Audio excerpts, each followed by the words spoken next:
Hi, everyone. Um, Welcome to another episode of Highlighting Greatness with Fisayo. I'm your host. I'm very excited to have a special guest. He's a friend, he's a brother, he's been a mentor at times to me. I'd like to introduce Dr. Dr. Goke Masha. Thank you. It's a pleasure being over here, Dr. Okundele. Yeah, no, Goke is a good friend. We met. I think it's probably been about 6 years now, right? Yeah, it's about six. Mm. Yeah, we met 6 years ago. We were at a friend's graduation party, a mutual friend's graduation party. Shout out to Joyce, Joyce. and she actually sat us both together at the same table because we're both pharmacists, and Mm. that's kind of just how me and you met. And since then, it's just been a great friendship, a mentorship to some level, and Yep, you great. you were you were even in my wedding, so Yep. yep, one of I the appreciate. groomsmen. Yeah, appreciate it, and definitely a lot of respect, a lot of love. And so, again, I appreciate you being on here. Um, and so, with that being said, why don't you tell us a little bit more about yourself for the people that may not know you? Okay, well, I probably start. Name's Olagoke Masha. I'm Nigerian by birth. I was born in Nigeria. And so I think at the age of 8 or so, my parents left Nigeria to move to the UK, and we stayed for about 5 6 years, and then I moved to the US in the eighth grade. I started the eighth grade here, Okay. high school, college. I went to the University of Houston for college. Go Once I Cougs. graduated, yeah, go Cougs. And then once I graduated, um, I went to pharmacy school in San Antonio, University Incarnate Word. Then after that, graduated, worked for a little bit, then decided to go back to school again. So I went up to Boston to a dental program called Tufts in Boston. Graduated, then I did a 1 year advanced education in general dentistry in Rochester, New York at the University of Rochester. And then I finished that program about 3 weeks ago. Actually, I'm lying, 2 weeks ago. Wow. And Houston, practicing as a licensed general dentist. Wow, that's awesome, man. Congrats on finishing your program and coming back to Houston. You know, Oh, thank you. Hey, I'm glad to be back. Glad to be back. yeah. Um, that's amazing. Why don't we start, kind of with how you got into pharmacy? Because you're a pharmacist. We met as pharmacists. You're still a Yes, pharmacist. Why don't we yes. start with that? So initially, when I started at the University of Houston, I actually started with as an engineering major. Okay. Um, and so that's the way I started. But the funny thing was, in high school, I took a lot of advanced classes, um, and it's very biology heavy. So the funny Okay. thing was, I did not really need to take biology 1 and 2 in college due to the fact of all the advanced classes that I took. And I think I did pretty well in it. But in engineering, I struggled a little bit. I did. And I didn't think that was my calling. So at that point, my mom kind of discussed to me about, why don't you go into healthcare? And so at that moment, she discussed pharmacy. Shout out to Nigerian parents, by the way. Exactly. And she wasn't too fond of engineering too. I don't know why. But so they kind of directed me towards healthcare. And my mom told me to look into pharmacy. She says it's similar to being a doctor. You just go to school for 4 years, graduate, and you do well. Didn't know too much about pharmacy at the time, but only thing I did know was I decided to be a tech, and I worked as a tech for a certain chain, and I enjoyed it. So I kind of just went that route, and so and it flowed. It came better for me. Like switching from engineering to biology is which I graduated. It flowed better for me. Everything just made sense. And so when I graduated, I got into the University of the Incarnate Word in San Antonio, and in 2007, and I just went there and graduated and became a pharmacist in 2011. Wow, that's awesome. That's awesome, man. I kind of have a similar story, except I didn't. My dad didn't let me actually go that far into whatever else I wanted to do before he, kind of yanked me back and said no. Gotcha. So I was, uh, and we do this to kids, in high school for some reason. We'll be like, as soon as you get into the 11th, maybe 12th grade, everybody's like, so what do you want to do? What do you want to do when you when you go to college? Yes. And I was like, yo, I wanna make video games Mm. because I love playing video games, And I went to a high school that had a we had these academies in my high school that, depending on what, career field you wanted to go into, there was kind of an academy. So there was one for computer science, which I was Uh-huh. in, so that one was like kind of like computer science, animation, that type of stuff. There was one for healthcare. There was one for, I think there was one for engineering, and I can't remember what the other one was. But so that was kind of what I was thinking. And so I told my dad that, and he was like, "No, you're gonna be a pharmacist." I was like, Mm. "Oh, okay." But yeah, that's why I said shout out to Nigerian parents. Yeah. You know, they they um they steered us, a lot of us, into that direction. Yeah, yeah. Uh, I mean, when I started, I think I did about 2.5 years of engineering, and so when I got to like thermodynamics two, it just wasn't working out the way I wanted to. Like we had open book exams, wow, and you're not passing it. You're still not passing. wow, yeah, that's Exactly. crazy. So I had to wait a whole year before I took the class again. So, and at that was the dilemma I was having at that point where I was like, okay, well, engineering isn't working out the way I thought it was, and I was going to give it another shot, but then that's when my parents like pushed me to switch major. Like, I told them, hey, I think I'm going to give this one more shot, but they were like, no, you're not. Just do pharmacy. And so I was kind of like, okay, well, hey, and Yeah. I just jumped into it. So when I got into, I started as a pre-pharmacy major, biology pre-pharm at the University Hmm. of Texas, Go Horns. Gotcha. Um, and man, my first year I struggled, right? I struggled hard. And I mean, I got D's. I might have failed a class or two. I don't know, but I was struggling, and so I was at that point, kind of like you, where I was like, "Yo, I don't know about this. I wanna kind of get out." I was thinking I was gonna switch my major, but my parents were like, "Nah, stick with it. Keep trying. Keep going for it. And it was tough. It was tough, but they encouraged me, and it was hard work, but I Yeah, stuck it through. yeah, it can be difficult, but I think lucky for me, it was just something that kind of just came. I just understood it a lot better.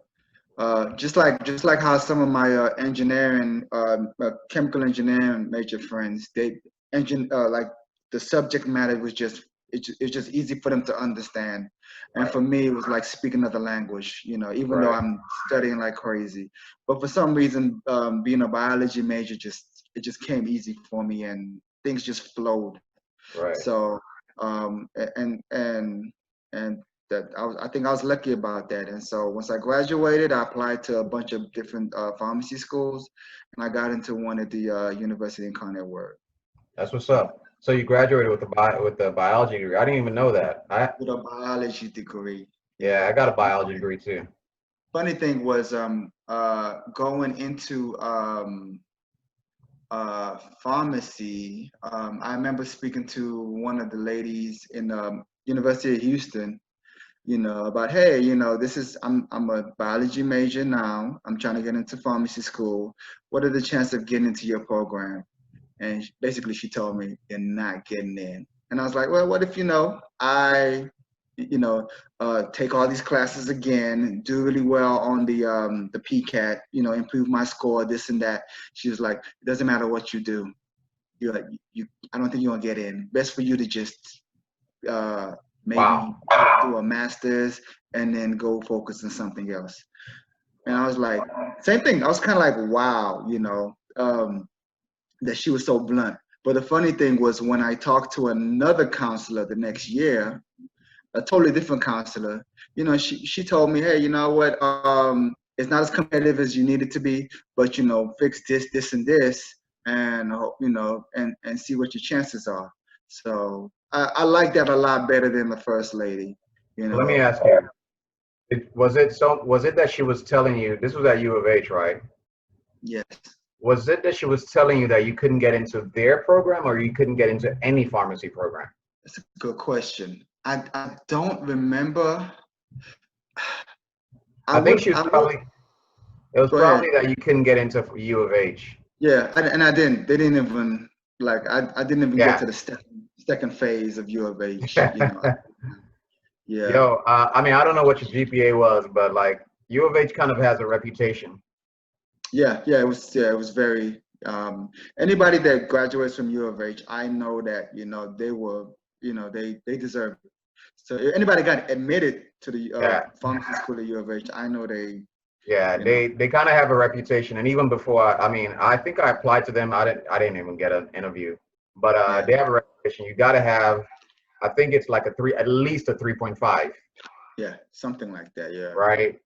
Back then, it was you had to have like at least a 3.5, maybe 3.75, Something. before they would even look at you, type Gotcha. of Yep. thing. Mhm. And that wasn't me. So funny story. I got Me a either.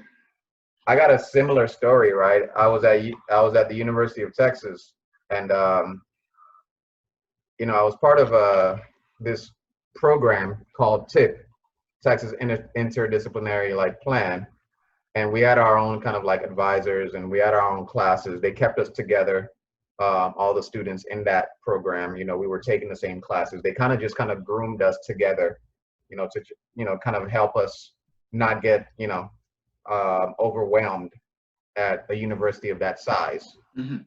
you know um so there was a natural sciences biology kind of track or part to that program, as well as a liberal arts track. Gotcha. um my advisor, rest in peace, the great John Theophanis. It was an amazing guy, great guy, always supported us. The advisor for the liberal arts program, um I remember I was the type of guy that I would, like, I go up and talk to anyone, even if you're not my advisor. Like, I'll go talk to you. I was just kind of, everyone knew my name just because I would literally talk to everyone. And one day, I think I was trying to go see my advisor, and for whatever reason, he wasn't there.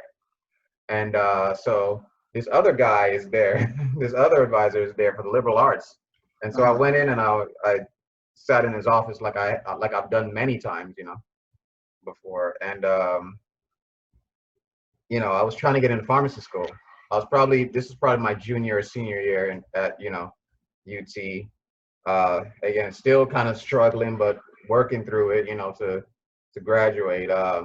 And I don't know what the conversation was. I think I told him that I'm trying to get into pharmacy school, which wasn't a big secret. And somehow this dude pulls up my grades. Mhm. He looks me up, pulls up, uh, and he was like, yeah, you're not getting into pharmacy school. Like any or just No, you're not. No, just you can't get into pharmacy school. Just go and do something else. mhm. Go and focus on something else. You can't get into pharmacy school. Your grades are not good enough. This dude told me that verbatim. And I was just like, wait, really? Like, are you supposed to be telling students this? You Mm-hmm. know, and I just kind of like got up, walked out of his office, you know, just kind of like, man, okay. Um, so funny story. After I got into pharmacy school and graduated and became a pharmacist, this guy hits me up on Facebook, sends me a friend request on Facebook. I still have it in my Facebook. I didn't accept it. I'm like, what, dude, really? You're coming at this point, at that point, that was like maybe like 6 years later, 7, 8 years later, you're coming after I've become a pharmacist, you know, to now, you know, come back or whatever, you know, at least add me. And I don't really want to, I don't want that type of energy, Gotcha. you know, around me. But I've had experiences like that, bro. Yeah. I actually wanted when I got in, I actually wanted to like go. I forgot the lady's name. I remember the name back then, Yeah. but I actually wanted to take my admission letter and just slam it on the table and be like, "What again?" You know. I know, So right? I yeah, know. So God help him if you ever, if God for, you know, should I ever open up a pharmacy and he tries to come and get a medication filled, a script. hmm Yeah, but hey, it's all good, man. People, you know, yeah, you can't, you can't yeah. I hold. don't think you can't shut somebody's dreams like that. You know, you should Yeah, always give them a chance. Like you can tell them, you can be realistic and say, hey, you know, like your chances are slim, but you know, put your best effort. Go ahead and right, try and see what right, happens. right, right. You know, so There's because dreams. I know people. There's people out there that it took them 2, 3 attempts Yeah, before they even got into a program. You know, yeah. so It took me 2 attempts. I didn't get in my first year. yeah, I know people that's like their third attempt. You know, and Yeah, they were like, okay, if it doesn't work this third time, and they got it on the third attempt. So I feel yeah. like with anybody, you know, I don't think they should, people's dreams should just be shut down like that. So No, you shouldn't, you know, but at the same time, you know what? You have to understand that people are operating at their level of understanding and their level of ignorance, you know, a lot of times. And just because they can't see something, you know, doesn't mean that you who's seen it can achieve it, yeah, yep. right? Um, I was talking to one of my mentees today, you know, about this same concept. You know, you're always going to have naysayers. You're always going to have people who doubt. You're always going to have people who think you're crazy, you know. Um, and that's fine. You need them. You need them to not be able to see it, because if everybody can agree and see what you're trying to do, then it's probably not big enough. Mhm. It's probably not a big enough dream that you have. You know, but if you think back to, look at the biggest company that we have out right now, Amazon, one of the biggest companies. You know, Oh, where did he start off? You know, he started off in the year 98, you know, talking about he's gonna sell books online. You know, I'm sure a lot of people probably thought he was crazy back then. yeah, Like, how are you gonna sell books online? Like, what is online even? Like, the internet yeah. was just starting up. Now Amazon is a big thing. While now it's like you can order something and get the next day. You know, Yeah, so but the idea and the concept when you're first starting out, you know, when you're first, you know, thinking about it, you know, but it's not something that already exists. No one else can see it. No one else could see what that guy could see, you know. But now we're 30 years later or something, you know, and we're like, oh shoot, he was a genius. You exactly, exactly. know.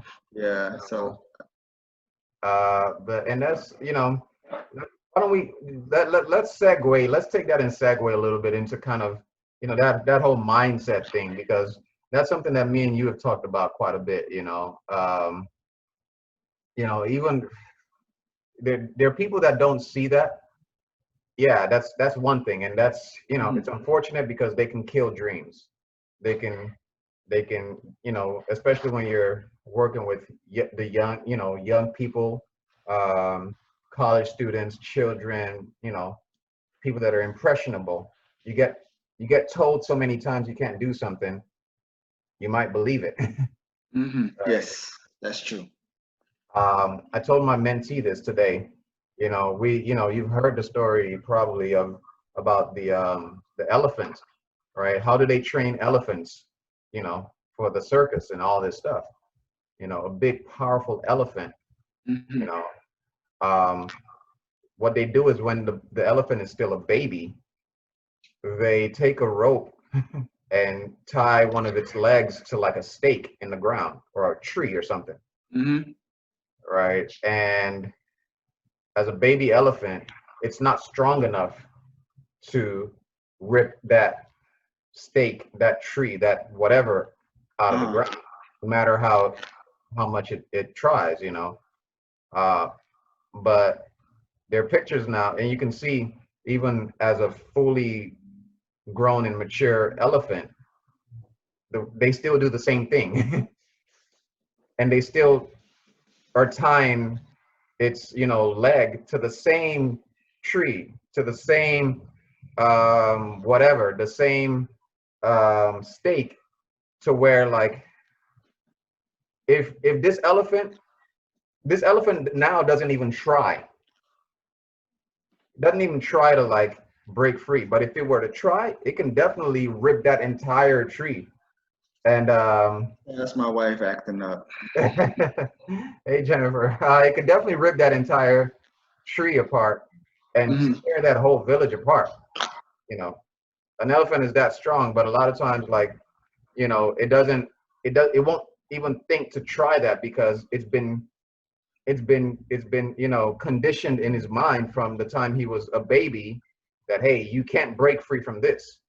Gotcha. Gotcha. Yeah, you're right. But I would say sometimes, I don't know if it's because uh I, sometimes the beauty of the Nigerian culture, there's two sides to it, but I think one beauty of it is that they don't, a lot of times the mindset that they put in people is like so high up there. For example, if you graduate with something, first thing they're gonna say is, "Are you gonna open up your own this? Are you gonna do that?" So they're not just happy that you got to a certain level. They're like, "Oh, you got to do more." So in our minds, I've always never ever, like, when somebody tries to talk down on, like, "Oh, you can't do this, you can't do that," it doesn't really faze me too much Yeah, because of, I've seen other people do it. My culture is always about, hey, you can do more. This is not, yeah, don't limit to this. yeah. So, And so so it goes to our belief system. It goes to our mindset and our belief system, which is what I told my mentee is like, you have to have that in you. You have you do. to have in your mind that, no, this is possible. You can do this. Um, but yeah, and we can go on and on and on in that Yeah. tangent. But um, the the the thing that we've always kind of talked about, kind of one thing that I saw from you early on was just really how you always had a mindset of helping others. And you helped me. I remember when I graduated from pharmacy school. I went to pharmacy school in Florida and came back to Houston thinking, man, I'm gonna go home. I'm gonna go to Houston, and I'll be good. I'll be able to get a job because, man, I used to Yeah. work in Houston, Yeah. right? I used to work in Houston. I know a bunch of people in Houston, yada yada yada, and that didn't quite turn out that way. Um, the first hurdle that I encountered was I couldn't even, like, I mean, just even getting. I passed the first test, Uh-huh. the NAPLEX, but then the law exam, I didn't have material for the law exam because I didn't. I went to school in a different state, Yep. So I remember Goke would hit me up, I'd call you, you'd call me, like, hey man, how's it going? And I'll just, kind of tell you about my struggles. I'm like, oh man, I'm trying to study for this exam, that exam. I don't have I don't even know how to study for this. I didn't go to school here, blah, blah, blah. And you were so helpful, man. You were like, man, don't worry about it. You know, I got material. You know, if you want to come by and get it, I got a flat, bring a flash drive or whatever. Uh-huh. And so I'd go get that material from you, study, took the test, passed, and then it's like, all right, well, I took the test, I passed, but can't get a job, you know? And so I remember Goke called me one day and he's like, and I told him that, and he's like, yo, here's the cell phone number to my manager, my district manager where I work. Call him, tell him, that you're basically, almost licensed. You just took your test and you're ready to work, and I was like, wait, what? And he was like, yeah, just here's a cell phone number, call him, tell him this. And I did that. And that's literally how I got my first job, and became your colleague, but I definitely appreciate that. That was like, I couldn't believe it, because the people that I was thinking were going to be the ones to help me out like that, Uh-huh. people that go to my church, people that I had known, people, blah, blah, blah. Nope. Totally useless in that regard. But here's somebody that I had literally just met maybe a month prior, just a godsend, really. And you helped me out in that way. Again, thank you, man. That I'll never forget. Hey, appreciate it. Hey, it's not hey, it was a pleasure. So, because I mean, my thing is like, if I was in a situation like that, I would want somebody to look out for me. And I've had that same experience where you find people and you think they're gonna help you, but they don't. So I didn't want to kind of be that person. So. And I appreciate it, because the thing is, we don't, a lot of times, especially in our community and in our culture, we don't really do that. There's not enough people that do that for whatever reason. There's not a lot of people that, will tell somebody else how to get to where they are. A lot of people would rather say, man, I don't know, I'll see what I can do, Yeah. And then just kind of blow you off, keep doing their thing, Yeah. whatever. But you weren't like that, you definitely, you gave me exactly what I needed to do, like to the point of giving me the phone number of your Yeah. manager, the person that Gotcha. can give me a job. Not a lot of people do that. And man, it's just, if we could get more people like that, if more of us would, be more interested in helping others get to where we got to, as opposed to not, Yeah. as opposed to wanting to be the only person that's there. Yeah, you're right. I mean, you're right. So I wish, I'm not saying that's everybody's mentality, but it is quite common in a lot of people, where it's like, okay, they just want to be the person at the top. And I don't even think I was at the top, but, there are people out there was like, I don't want to be, I want to be a person at the top, and I want everybody to look up. But then if you're there, you should have some kind of responsibility as far as bringing other people up ahead, Yeah. behind you, and people don't.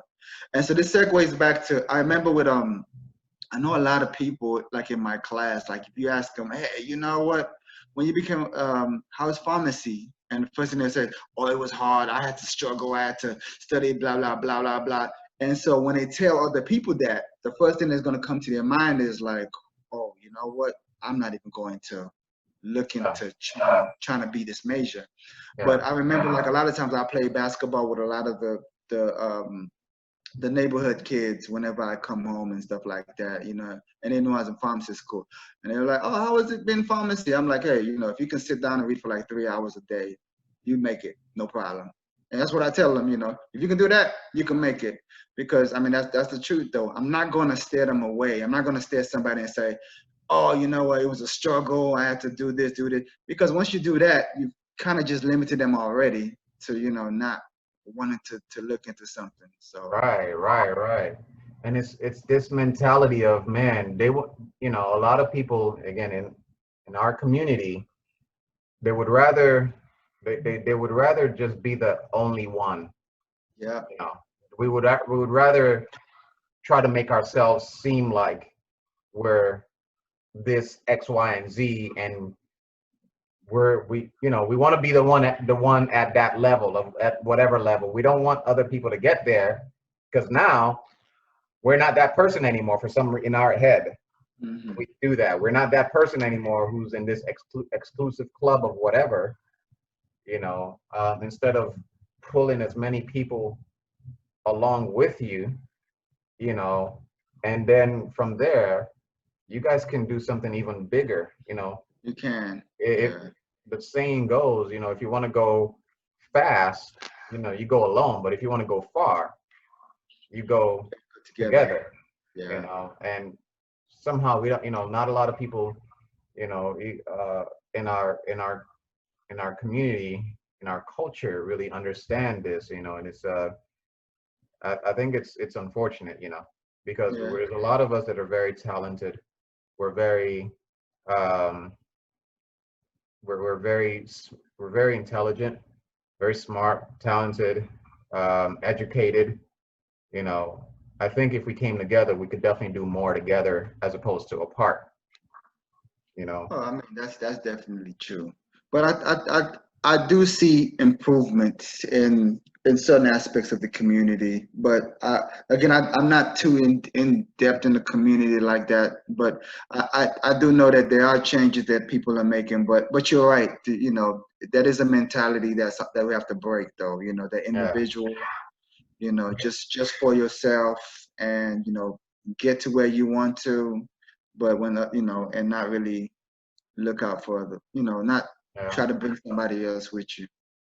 Yeah. So it's you know, we have a lot of work to do, man, because if that's gonna happen, it's gonna have to happen with our generation. Really, Yeah, we're gonna have to be the ones to do it because our parents' generations didn't do it. And you could look at our community and you can see the divide. You know, a lot of people are very divided. For whatever reason. Again, it's just a very self-centered mentality of I want to be the lone lion at whatever top you think you're getting to or that you're at. You want to be the lone one person there, you know, and so you don't want to really help others. And then the other part of that, because I have to, the other part of that is, you know, we have to love ourselves and appreciate ourselves enough to not only do that, but when people are helping you get there, you don't stab them in the back. And we've talked about this as well because I think that's part of some of the fear as well, or the apprehension of, man, if I bring this dude on and then he doesn't, you know, uphold his end of the bargain, yeah. now This I'm type gonna of, look I'm gonna yeah, look bad, if he, if I help you get a job, I get you to my company, you know, and then you start slacking. You're not coming to work on time. You're not doing your job. You're not doing this. You're not doing that because you think, oh, well, we're all Nigerian. We're all this. We're all that. So we're good, man. You're not going to. And I've seen that a lot as well, just as a director. You gotcha. hire somebody, and then and I've had people call me up, just based on the fact that that I'm a Nigerian. People that I don't know, and already feeling entitled. That's the other thing. A lot of our people feel entitled, you know, to whatever because they see you at whatever position. They feel entitled to your help, you know, not knowing that, even if I do help you, you still got to do the work. You're not just observant of it because we're Nigerian. you got to do the work. You got to work hard because if if I bring you somewhere, if I help you get somewhere and then you don't work hard, that falls back on me and I look bad. And not just I look bad, I'm going to be much more apprehensive to bring the next person on. Yeah, yeah. I mean, it's two sides, like you said. Yeah, gotcha. Yeah, Definitely. so I mean, I think that's definitely something in our community that we need to address more. But no, again, I definitely appreciate, you know, you having that mindset. And you know what? I was doing I was doing this podcast with one of my friends a couple of episodes before this, the podcast with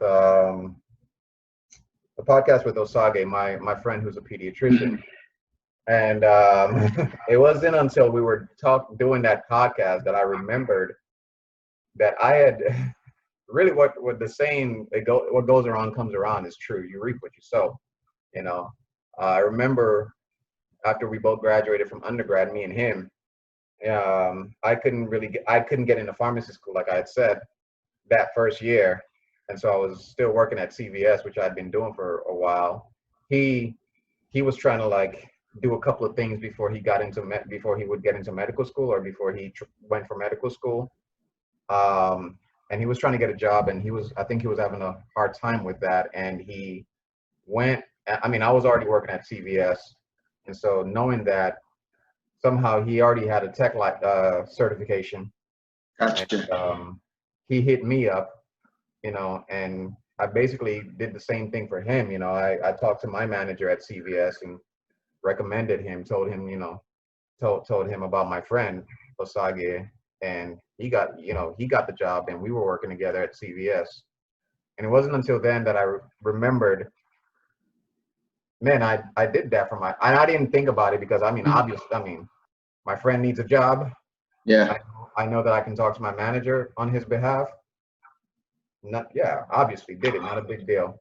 But it wasn't until we were doing a podcast that I remembered, man, this is what I did for him, and this is how it came back into gotcha. play 6 years, Yeah, 5 years later or so. You know, you reap what you sow. What goes around comes around.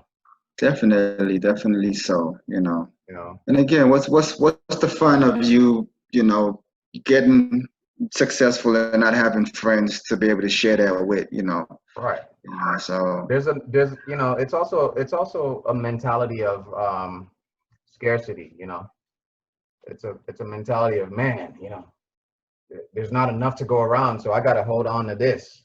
You know, but no, there's room for everybody to eat. there's room, yeah. I mean, Definitely is if room.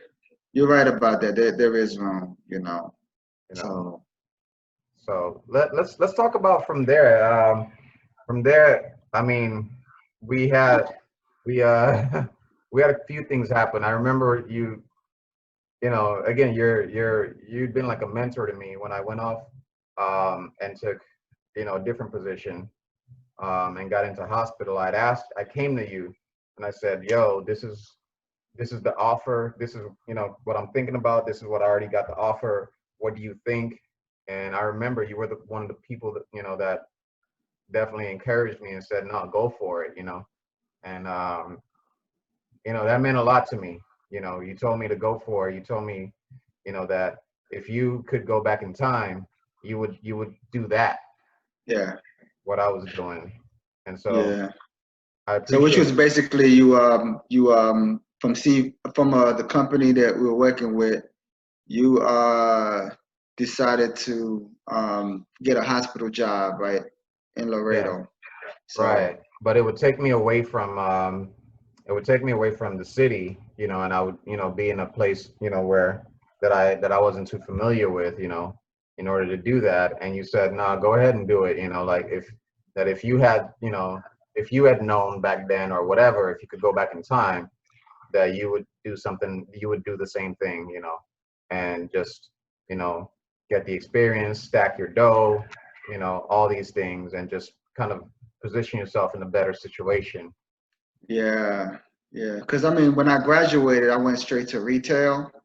And so, you know, there were some things about retail that didn't really sit right with me too well. So it's Right. trying to get into a hospital position. It's kind of hard. They wanted experience. How you gonna get experience if you can't even, you know, get a job to work anywhere? So, or you did a, you know, or you did like a residency or anything like that. So at that point, you know, no matter how hard I tried, it just wasn't happening. Yeah. So I mean, when you said, oh, you had this great opportunity to go, you know, be a hospital pharmacist, you know, at Laredo. To me, I felt that was a good choice. You know, you have to just be there like 1, 2 years. It's kind of like a residency, but you're not getting paid. You're not, you know, you're making a higher salary than what a resident would make. And you know, you be there for 2 years. When you're ready, you can come back and Yeah. you know, retail will always be there for you. But at the same time, you can be able to, you know, get into a hospital position if that's something you were interested in. And actually, you did a lot better than I think you achieved a lot more than I would even expected. I would even imagine that you would be, you know. So, Thank, do you want to go into that a little bit or not really? yeah. I mean, yeah, I can mention a little. I mean, but no, I mean, still, I want to point out that, you know, I had you as somebody that I was looking up to, and somebody, you know, even though we were now, you know, colleagues, I still, you know, I still looked up to you like a mentor to say, hey, this is kind of what's going on. What do you think? Should I do it? Should I not? And I appreciate the, you know, kind of the guidance that you gave me, you know. So guys, if you don't have one, get a good mentor, get somebody that's interested in your growth and can tell you some real stuff like, hey, if I would have known, or if I would have been in your position, if I could go back in time, I would do this, I would do that, and just really be real with you, where they have no, you know, there's no ulterior motive, you trust them, that type of stuff. um but yeah, no, it was a good move for me, man. I definitely um owe a lot to that, and I thank God that I was able to really. I think I felt like I capitalized as much as I could on that. Um, because yeah, I mean, it was a great opportunity. It was a great opportunity. It was a sacrifice as well.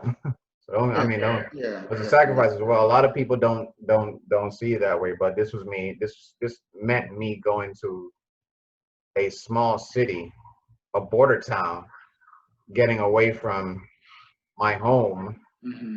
getting away from Houston, that I know, my friends, my family, all of this stuff, and relocating and transferring my life there, you know.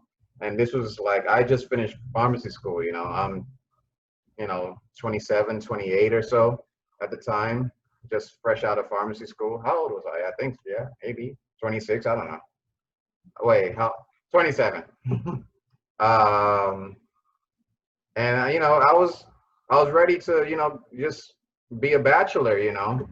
I was just coming right out of school, you know, wanting to, you know, hey, just let me get a job and let me, you know, just have some fun and, you know, enjoy my life now. I've been in school now at that point, you know, between 2 degrees, eight Gotcha. years, you know. And Yeah. so, but you know, and I just got back to Houston maybe 4 or 5 months when when that position came along, and I was just like, ah, I don't want to go, you know. But no, I did it. It was a sacrifice, but I did it, and I thank God. You know, it wasn't as bad as I thought it was. I do feel like I sacrificed a lot to be there, but I definitely got a lot out of it as well. I feel like I capitalized off of it while I was there. Not only did I get into a hospital, um, I had the chance to um, get good experience. I got my board certification, my Yep. BCPS, and then I had the opportunity to get into leadership, and Yes. so I took that, you know, opportunity and became a director um, at the age of, I don't know, what was I, 30 by when that happened, 29, 30. Um, It was great. It Yeah, was great. Had the opportunity to save money, buy my first house. Like just it was amazing. I thank God, yeah. And for now it for allows you to, do this podcast, and you can talk about leadership and, what right, it takes to be a right, leader. right. And so I definitely learned a lot. I definitely got a chance to really broaden my horizons. And I thought I was just gonna go there, get some quick hospital experience, and jet back home. But no, I stayed almost 5 years. Oh, wow. Yeah, I was there almost 5 years. Doing a lot of just a lot of great things, a lot of opportunities. A lot of opportunity, just for different things. I learned a lot of things, and um, so yeah, I mean, even yeah, I can get into a lot of that, going on, you know, uh, later on. But I had the opportunity to save a lot of money Hmm. by switching my car insurance to Geico. Got you. Nah, when you're in a city like Laredo, there's not too much to do, and so, and just not just even that, but naturally, you can call me a frugal Vandross. So it, one thing about our profession, unfortunately, it's quite pricey, and so student loans and all this stuff. I had a chance to really save a lot and also pay down on a lot of my student loans and buy a house, get into investing, get into a lot of different things, and so thankful for the opportunity. Thankful for the Gotcha, opportunity, gotcha. but yeah, man, let's transition into you, man. Okay. We we I remember while I was there probably a year, and you called me and you told me, man, that you were gonna go to dentist school, and I'm like, what? You're like, yeah, man, you're going to dentist school, and I'll be honest, man. Back then, I didn't really understand why you would do that. You're already a pharmacist at that point. You're probably a pharmacist for maybe 5, 6 years. Actually, it's two and a half, I think, because I graduated. Actually, maybe 3 years. I Really? graduated 2011. Yeah, and I got into I started dental school 2015. So what? 2015. Four So years. 4 years. So yeah, Or you'd been a pharmacist 4 years or so, and you call me and tell me you're gonna go into dentistry, and I'm like, what? Now let's the little caveat in there that people might not know. Your beautiful wife Jennifer, hmm. um, she's a dentist. Yeah, she's a dentist too. So I think when I when I thought about that, I'm like, he's probably seen a little bit of that aspect from her, seen a little bit more insight into that field, and that's my man is thinking a few steps ahead. So yeah, why don't we talk about that? What made you made that decision? What made you decide to get out of pharmacy and get into dentistry? Gotcha. So I think when I graduated pharmacy school, man, that was an awesome experience. Like, I mean, just the amount of like clinical training that I received. You can manage disease states, diabetes, blood pressure. People on Coumadin, they taught us how to manage that. It's just a lot of different things. And so coming out, and I was in retail. I just wasn't able to like use what I got trained for in pharmacy school. And then on top of that, I just didn't like the aspect of retail too much. It was mostly about just getting the medication out, just getting it out, and and so the managing like the therapy part wasn't really. It's hard to utilize that because you're just pushing the medications out. Sometimes the doctor might question how a doctor's treating the patient. Doesn't matter. At the end of the day, in my personal opinion, I just feel like it's kind of hard to uh, take care of that. I just had to get the medication. To me, it seemed too much of more into the business than into like the managing of the patients. And then Right. since I come into a hospital, that as well was a little frustrating. So what happened was, I said I was gonna give myself 2 years in pharmacy. If I didn't enjoy it, then I would go do something else. So in my second year, I actually applied to medical school. Okay. And so it was just kind of like just really uh, out of the whim. I just, I forgot when the deadline was, but I took the MCAT like a month before the deadline. I just did put in the applications and this and that, and I didn't get into any programs at that time. So the next year I said, okay, you know what? I'm going to be ready this time. I'm going to focus and see if I can actually really get into medical school. And so I think when I didn't get in the first year, in 2013 was when I met my wife. And so when I met her, I told her, I was like, hey, you know what, just to let you know before we start dating or anything, I'm actually going to go into medical school. Okay, I'm applying, I might get in, it might not be in Texas, so I'm going to be gone. And so she was like, hey, that's good. I see that you're very interested in uh, Yeah. you know, pursuing medicine. And so I kind of told her why I wasn't really satisfied. I want more control and like how a patient is taken care of and this and that. And so, as I was applying for medical school, she kind of discussed about, dentistry. She said, hey, why don't you look into dentistry? You get to manage a patient. Of course, you're not treating the disease, certain disease states, but you get to take care of a patient the way that you want to. That's your patient. You treat them, you take care of them. There's a lot of surgery involved as well. And so I kind of looked into that. I shadowed her. I shadowed her mentor. And so I enjoyed it. I enjoyed what I saw. So at that moment, I was like, you know what? Let me just go ahead and apply to dental school. So I applied to dental school, got into a couple of programs. I had to weigh my options about which one I wanted to go to, and I chose Tufts. Just based on the fact that I just love the dean. The dean was he's a very he's one of the most interesting men in the world. Like if you told him my name is Fisayo, I grew up here, he probably knows more about the location of where you grew up in whatever country it is than you would. He's like, oh, I've been, back when he was younger, he was in a Peace Corps, so he's traveled to a lot of different places. So he's very Wow. knowledgeable in that culture. So when I told him my name, he's like, okay, you're Yoruba. Did you grow up here? And I was like, no, I was born in Nigeria, this and that. And so he was just very comfortable Wow. knowing just about different cultures. He's just a very cultured guy. And so Yeah. that's kind of what sold me to that program. So I went up to Tufts. His name is Dean Kasberg, very intelligent guy. So That's and what's up. from there I got into Tufts and and from there graduated, did a 1 year residency and here I am now. That's what's up, man. Yeah. Yeah, Shout out to your wife. yeah, Shout out to Jennifer. She's a real exactly. MVP.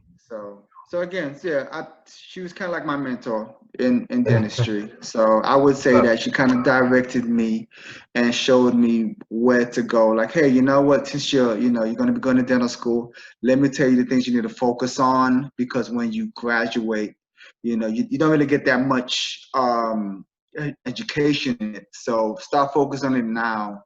So by the time you graduate, you be more comfortable. And when I graduated, I didn't want to do a residency, and she told me to do one because I thought, I'll be okay learning things on my own. And she said, do one anyway. It's just a year. It's not going to hurt you. And if it does, it's just 1 year. You're out.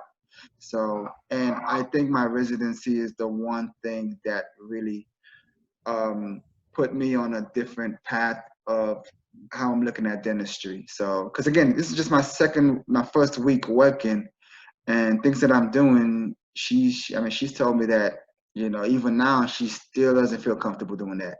wow. Yeah, and I was like, wow, really? And to me, she's a very intelligent woman. Like, Yeah.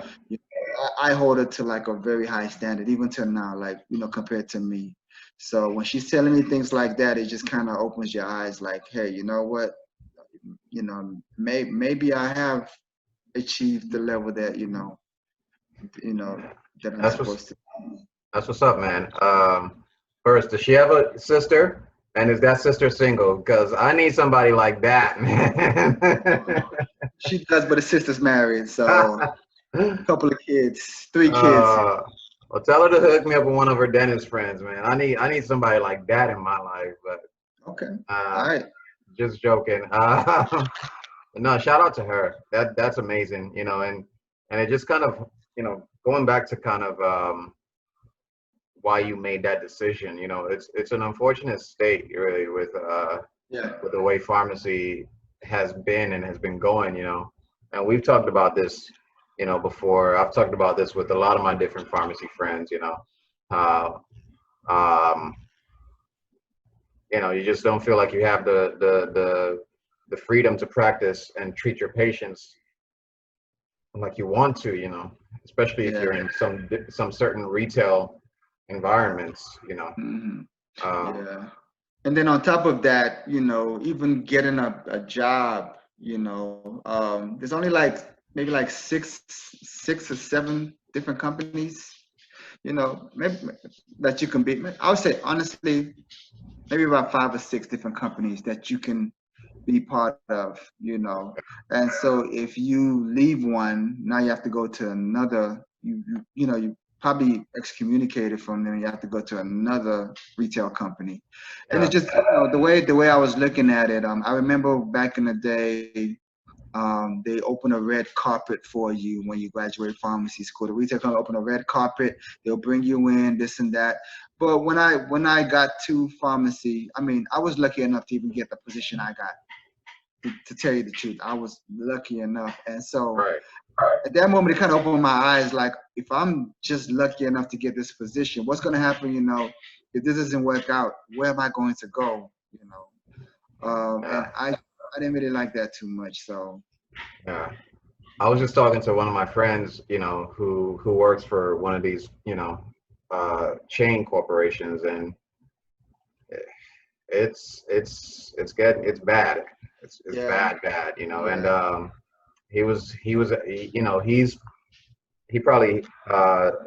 he probably graduated probably maybe around the same time that you did, so when did you graduate? 2011. 2011, yes.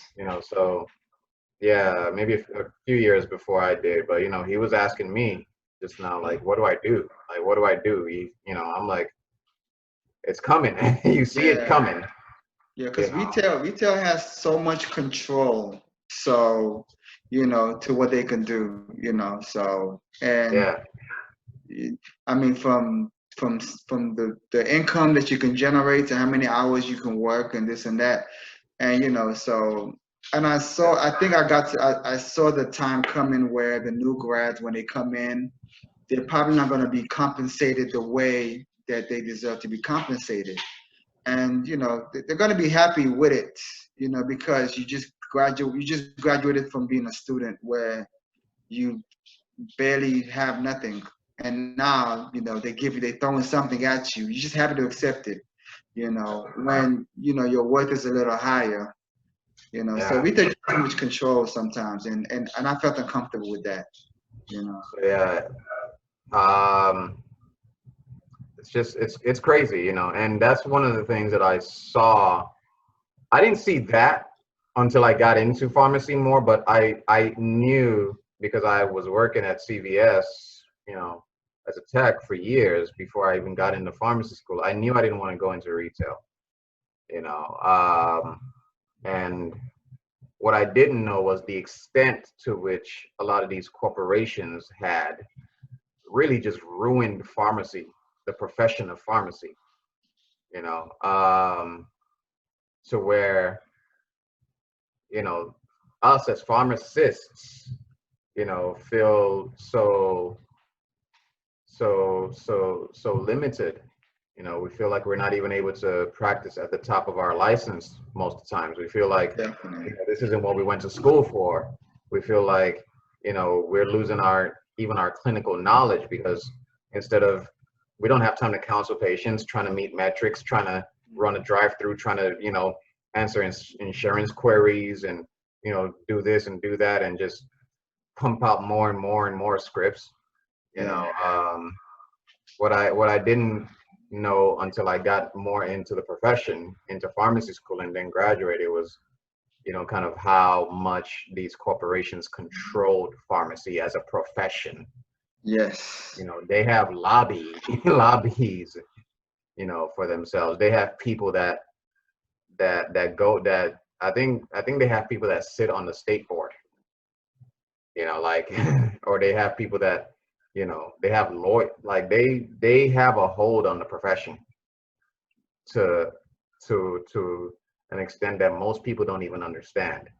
And with that, they we see we me and you see it because we've been there, but Mhm. we and everyone that's in it knows clearly, just really how horrible what they turned pharmacy from what pharmacy was to what Yes. it is now, Yeah. and the same thing, when I was going in, it was when these companies were just really booming, Yeah.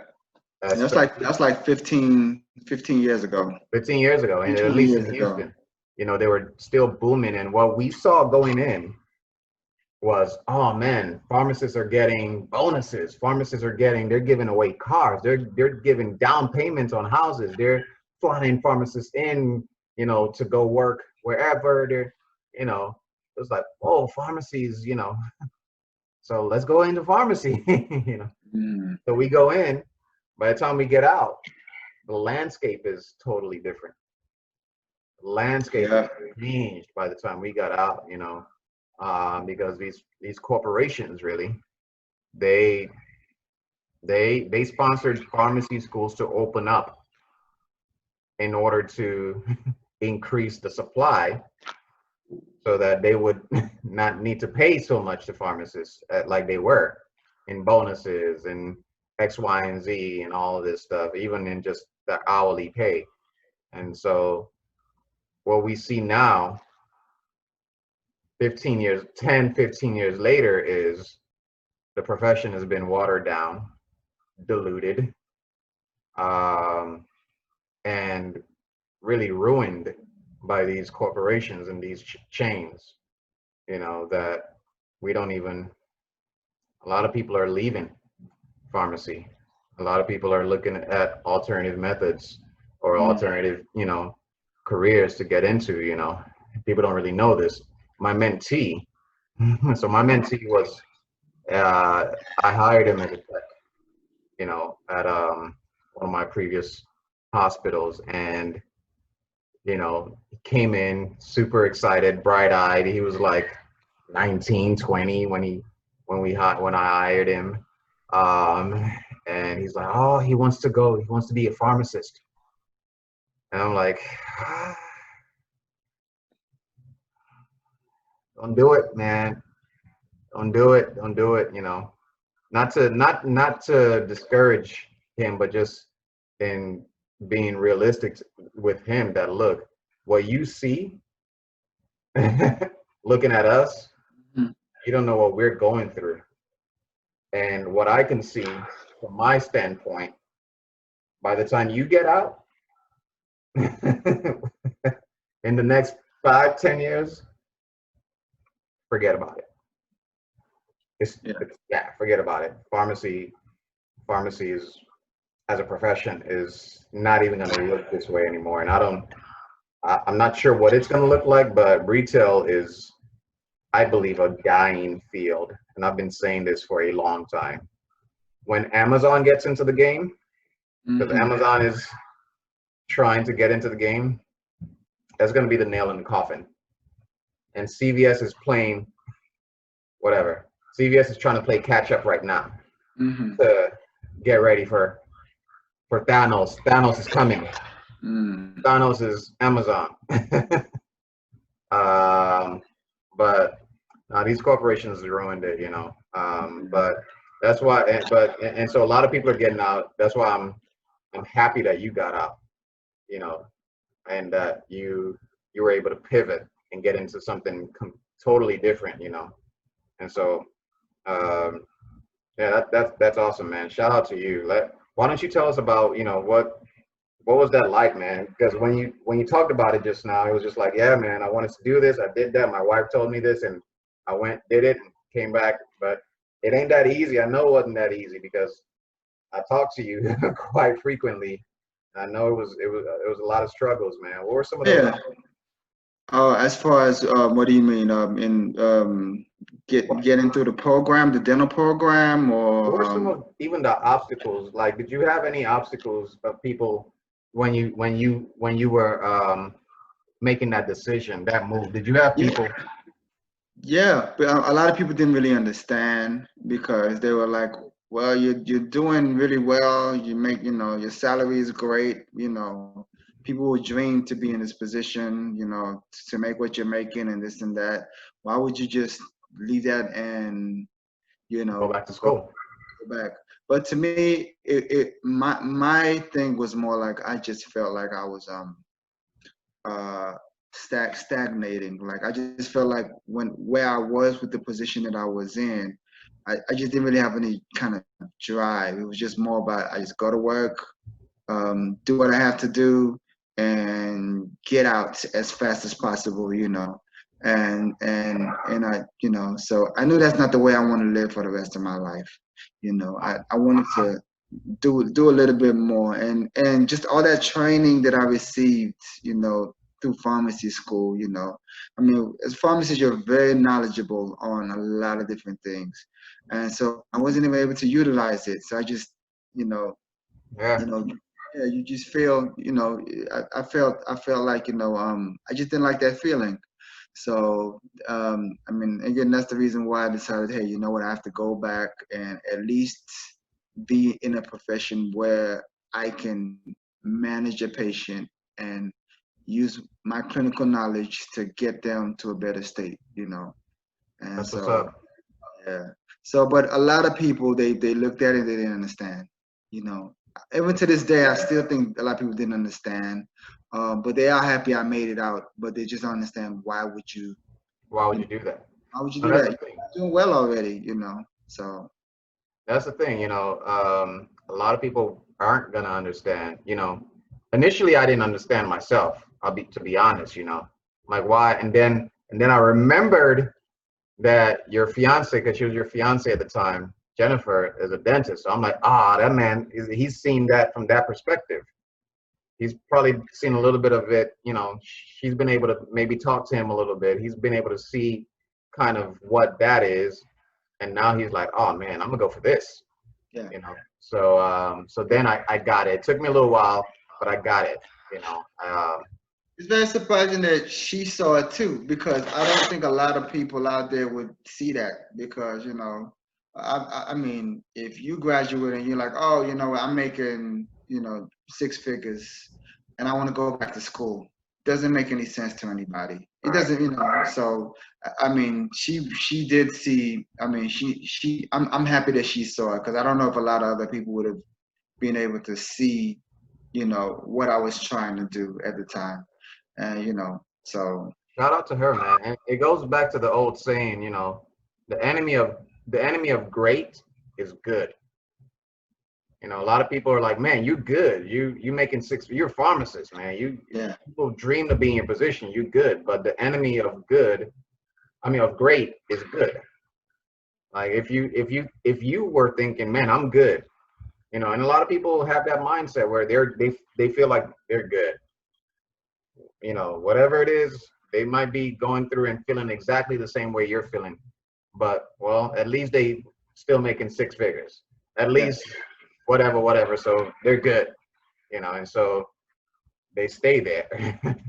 They don't push for more. They don't hmm, think, man, there's something that's even better than good.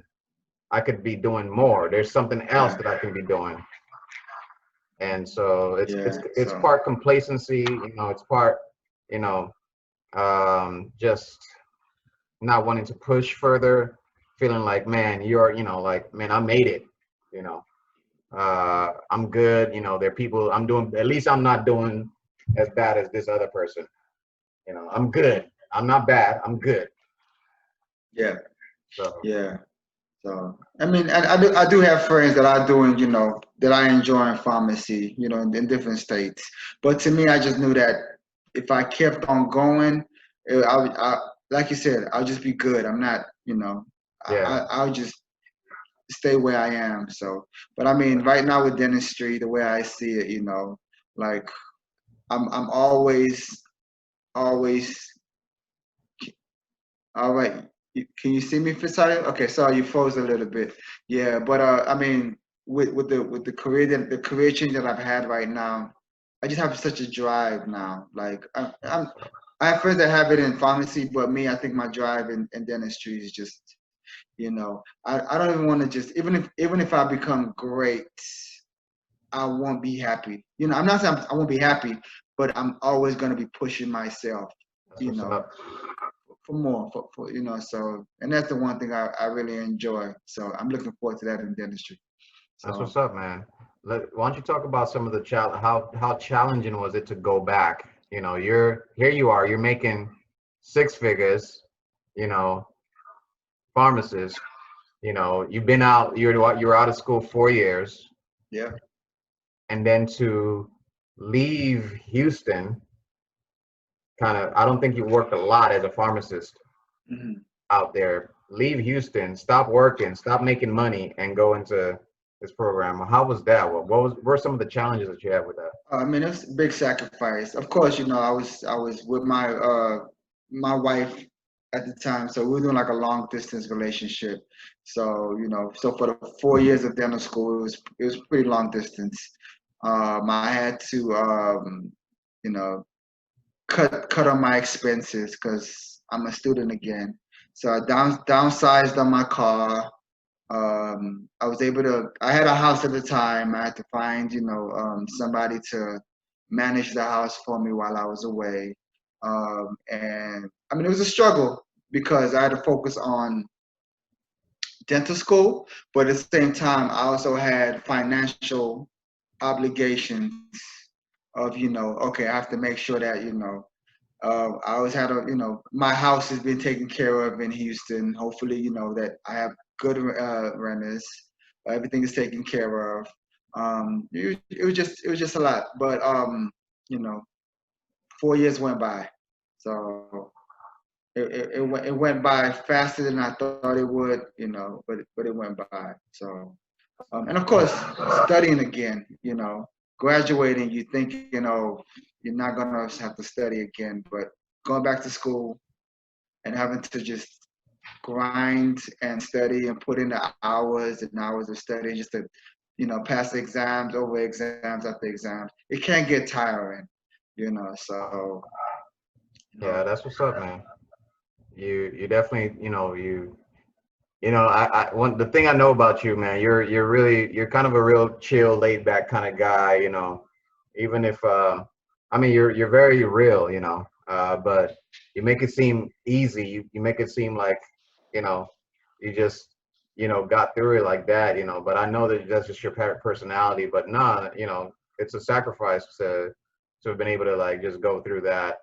yeah, Um, stop working, stop making that amount that you were making, and yeah. now, you're a And just student be a again. student again and just stop focusing on studying.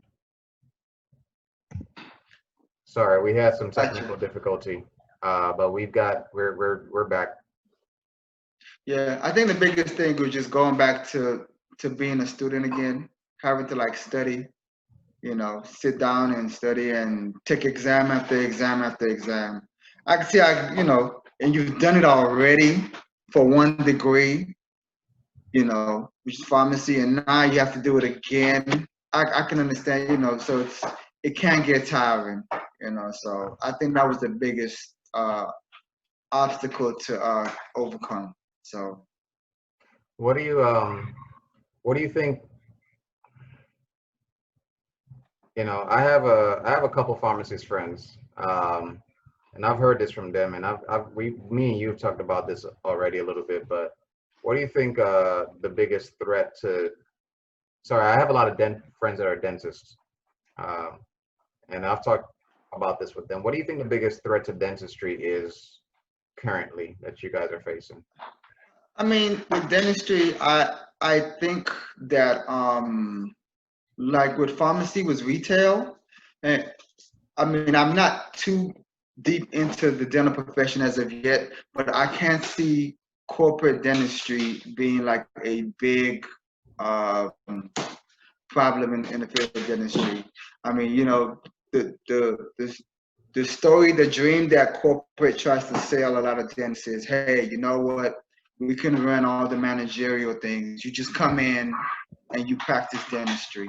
But I can see it in the future where, you know, they have so much control that, you know, it can be the same way that it is in pharmacy, where they kind of just dictate how, how you you treat patients, how you work, so how you practice dentistry, they can dictate that. And at that point, it's if that happens, it's going to become frustrating for dentists. So I hope that doesn't happen, but I can see that being the future if dentists aren't careful and All right. Um, why don't we switch gears a little bit? Um, and first of all, you're Farm D. What is Farm D DMD? Is that what it is? yeah, farm DDMD. Shout out to you, man. Why don't I we switch gears a appreciate little it. bit? I think you're the only pharmacist dentist that I know. Um, and I know that but even with the residency, with all the extra, training and experience that you have from your residency, from being a pharmacist, you're gonna make an exceptional dentist. Thank And you. I appreciate it. I hope so. yeah, We'll yeah, see. We'll yeah, see how it goes. This is my first week working, so it was a change. It was a different pace than my residency, but yeah. Why don't we talk about finding love and transition a little bit. Like you had mentioned before, we talked about your, at first when we met, I think you might have been engaged already, but it was your fiance that got you kind of looking into dentistry, and then you both got married, and now you guys are on the path to be this amazing power couple, you know. Um, and so why don't we talk about that? How did you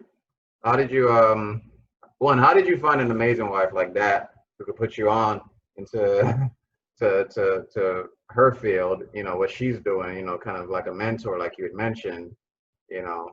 And where can I find one like that? That's the question. gotcha. I mean, when I met my wife, she just moved to Houston, so I think she just finished her residency in Florida, and so she was actually practicing in Houston, and so that's where I met her. And so again, like I said, first thing I told her was, hey, before we even start dating, I'm probably going to be going back to school. It might not be in Texas, so just to let you know.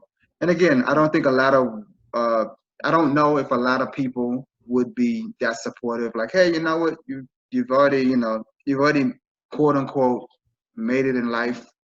Why are you, taking a step back? But she was very encouraging. Because again, she was the one that actually that kind of showed me the direction to go into dentistry, because initially I was just trying to get into medical school.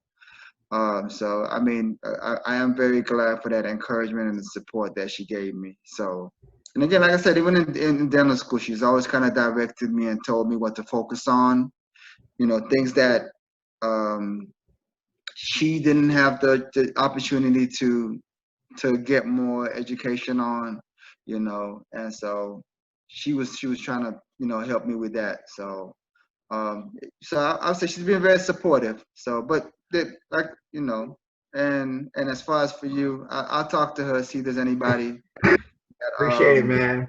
You always you looked out. we'll see what happens. We'll see what happens. Maybe you can add that to the list of enough things, that I quote unquote helped you with. So Hey, keep it coming, man. You always looked out. mhm. But yeah, no, Yeah, that's but awesome. but I mean, she was very supportive when it came to like my education. Yeah, That's but awesome. so I do owe her a lot of gratitude, Yeah. for that. Shout out to Jennifer again. Yeah. Um, do we do and just wrapping up all together, it's been a really good, really been a really good good time just, kind of unwinding, talking and just, kicking back these ideas. A lot of this stuff that we've talked about, you know, before. Um, what would you, if you could tell anybody, the people listening that are trying to get to their dream, they're trying to achieve their goals and their levels of success, whatever it may be, that for whatever reason may feel like they're stuck, wherever they are, currently, or may feel like for whatever reason they don't have that support, or they don't have that, they had, more people like those advisors, that we had, you know, um, kind of down talking them or telling them that they couldn't achieve or whatever. Um, is there anything that you would tell anybody, that's trying to get to those levels? I mean, I think the first thing I'd say is, you got to have that drive in you, like you have to have that fire in you, number one.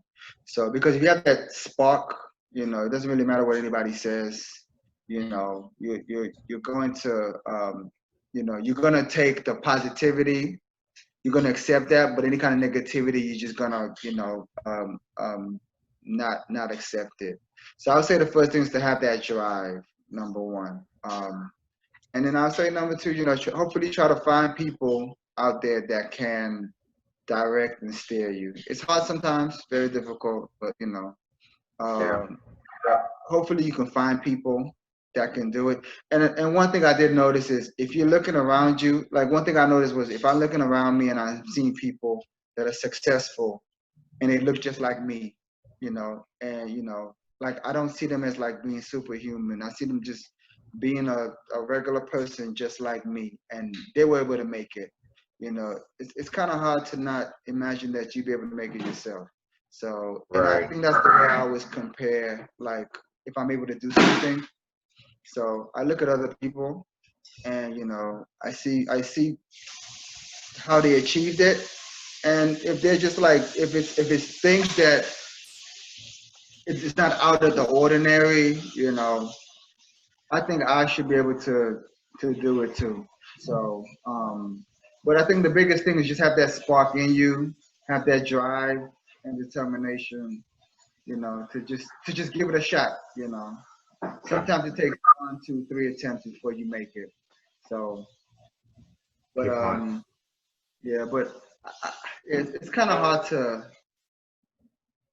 I don't think there's a one, that there's a certain key, but I think if you have that drive and you go into something, you would know eventually if that's something you can actually achieve or not. So Yeah. Yeah, kind of what and I appreciate you saying that, one of the things that I told my mentee earlier today is, like you had said, you might not find a lot of people that can support you, that can support your dream, that can support what you're trying to do. And that's fine, because that's just a level of understanding that they're at that moment. Right? You can't fault people for not being able to see what you can see. They're not looking through your lens, right? And so let's continue looking, just continue fixated on whatever goal, whatever dream, whatever vision it is that you have, and just keep going, keep yeah, going, keep going, keep keep going. going. They're gonna, eventually they're gonna see it, and even if they never see it, yo, we'll graduate and we'll go slap that, Yeah, diploma yeah, in front of their yep, faces and say, hey, look and at this, let them know. or Yep, whatever. Hey, what do you think of me now? Yep. Whatever. And the worst case scenario is you try it and it doesn't work out. But at least you know in your heart that, hey, I gave it a shot. I put my all into it and it didn't work out. It can happen. Things in life sometimes doesn't work out. But you don't want to go into life where you're regretting that Not you even didn't trying. take. Yeah, not trying. You don't want to go and regretting that. Hey, you know what? I didn't put in my all. Into something, and you're stuck in something that you just regretting being there every day. So, you Yeah. know. Oh man. Definitely great. A lot of great insight, man. I appreciate you taking the time coming on here. Farm D, DM. Hey, hopefully we can do this again. Maybe like 3-4 years from now, we can talk about Yeah, if any progress that was made. definitely, So man. Definitely.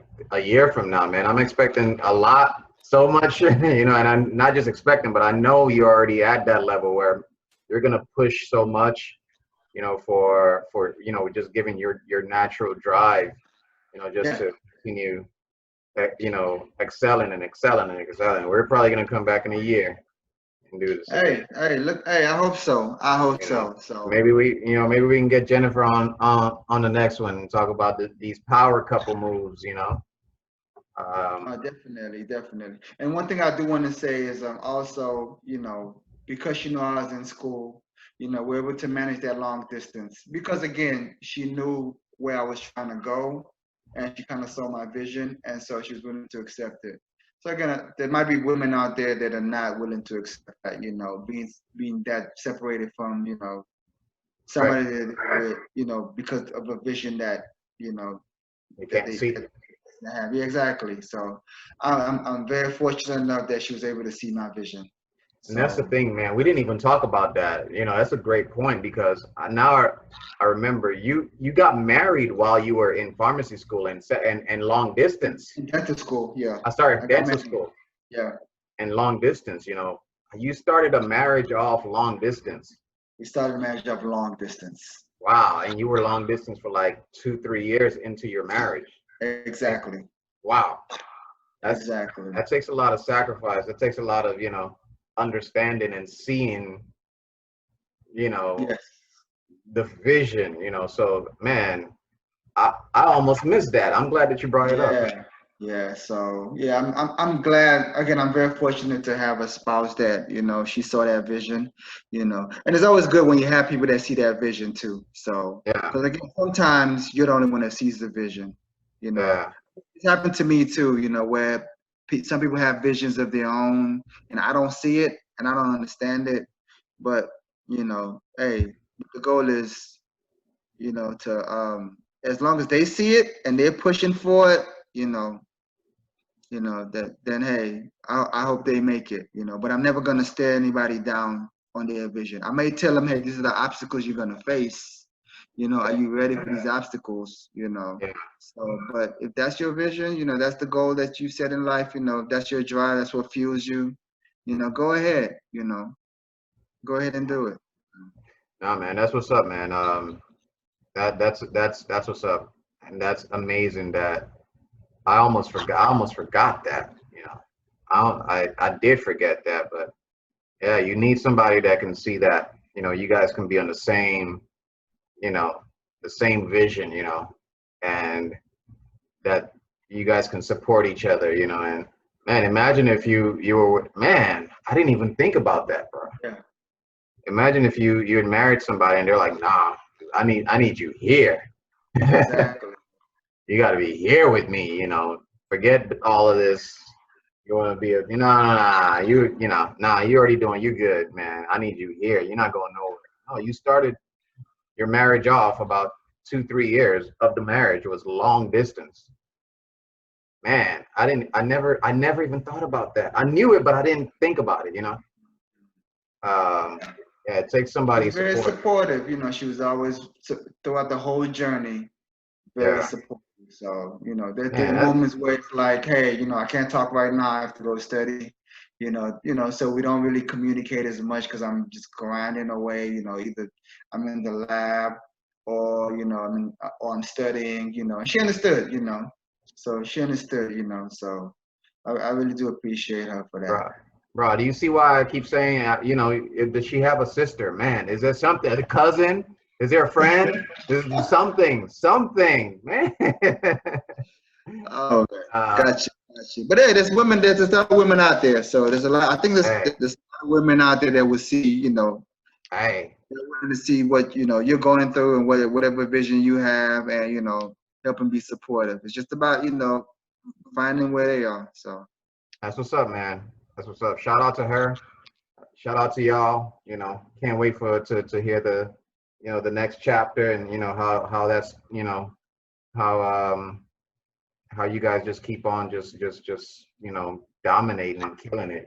So hey, definitely. So again, like I said, I'm looking forward to being on here again, maybe in the next year or two. And we can talk about like the progress that we've made in our lives. So definitely, man. Look forward to it, man. But I definitely appreciate you coming on, taking this time. Farm D, DMD, the only one that I know. And really just, giving us these insights, and sharing, your story, your journey with us, and like me and you have done many times, but I appreciate you allowing me to kind of share this and put it out there, so definitely was a great time talking to you, man. hey, likewise, man, likewise. So yeah, look forward to the next. Having me on. Definitely, man. Thanks for giving me the honor of coming on here, and again, shout out to Jennifer, shout out to y'all, and we'll definitely catch you all on the next episode. Thank you all, and God bless.